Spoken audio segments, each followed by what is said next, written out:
নমস্কার, চলে এসেছি একটা রেসিপি নিয়ে। আজকে আমি নারকেলের পুর দিয়ে পটল তৈরি করছি। তবে গোটা পটল নয়, মাঝখান দিয়ে অর্ধেক করে নিয়েছি। তারপরে নারকেলের পুর দিয়ে সেটাকে আমি ভাজবো। দেখুন কিভাবে করছি। প্রথমে কড়াতে একটু গরম জল বসিয়ে দিয়েছি, তারপরে গরম নুন দিয়ে দিলাম। এবার পটলগুলোকে এইভাবে কেটে রেখেছি, এগুলোকে একটু সামান্য একটু ভাপ দিয়ে নিচ্ছি।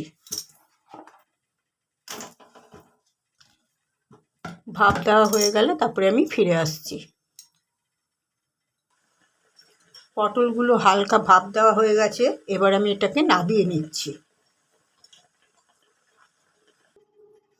এই যে আমার পটল সেদ্ধ করার পরে জল ঝরিয়ে নিয়েছি, আর এটার মধ্যে এই পুরটা দেব। পেস্ট করা নারকেল দিয়েছি, আর নুন দিয়েছি, হলুদ দিয়েছি, কাঁচা লঙ্কা পেস্ট আর একটু চিনি। এগুলোকে সব একসাথে ভালো করে মেখে নিয়ে তারপরে পটলের মধ্যে ভালো করে স্টাফড করব, তারপরে আমি ভাজবো। দেখাচ্ছি, ফিরে আসছি।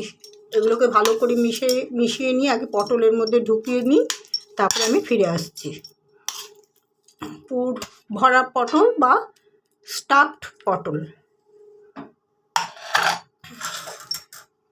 আমি এখানে সর্ষে পাউডার বা সর্ষের গুঁড়ো যাই বলুন না কেন, বা সর্ষে বাটা, কোনোটাই আমি ব্যবহার করিনি। এখানে আমার পুরোটাই হচ্ছে নারকেলের পেস্ট, আর আমি দিয়েছি কাঁচা লঙ্কার পেস্ট।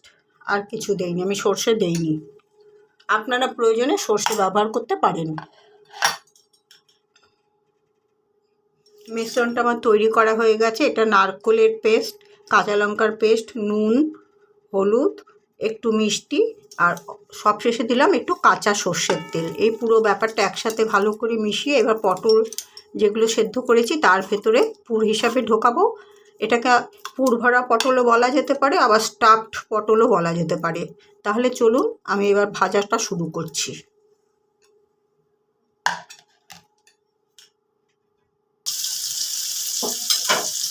এই যে 3টে ভেজে তুলে নিয়েছি, আরও আমি এখানে 5খানা ভাজতে দিয়েছি কড়াতে।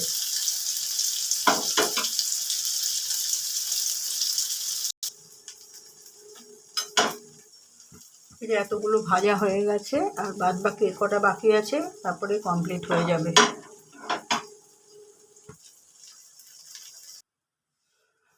নারকেলের পুর দিয়ে স্টাফড পটলও বলা যেতে পারে, বা পুর ভরা পটলও বলা যেতে পারে। আমার কমপ্লিট করা হয়ে গেছে রান্নাটা, সাজিয়ে নিয়েছি। দেখুন, আমি আমার রেসিপিটা পুরোই শেয়ার করলাম। আমি এখানে মাস্টার্ড পাউডার অর্থাৎ সর্ষের গুঁড়ো বা সর্ষে বাটা ব্যবহার করিনি, শুধুমাত্র নারকেল বাটা আর কাঁচা লঙ্কা বাটা, নুন, হলুদ আর একটু মিষ্টি, সর্ষের তেল দিয়ে একসাথে ভালো করে মেখে নিয়েছি পুরটা। তারপরে এর ভেতরে ঢুকিয়ে তারপরে ভাজলাম ডিপ ফ্রাই। খুব লো ফ্লেমে এটা করবেন।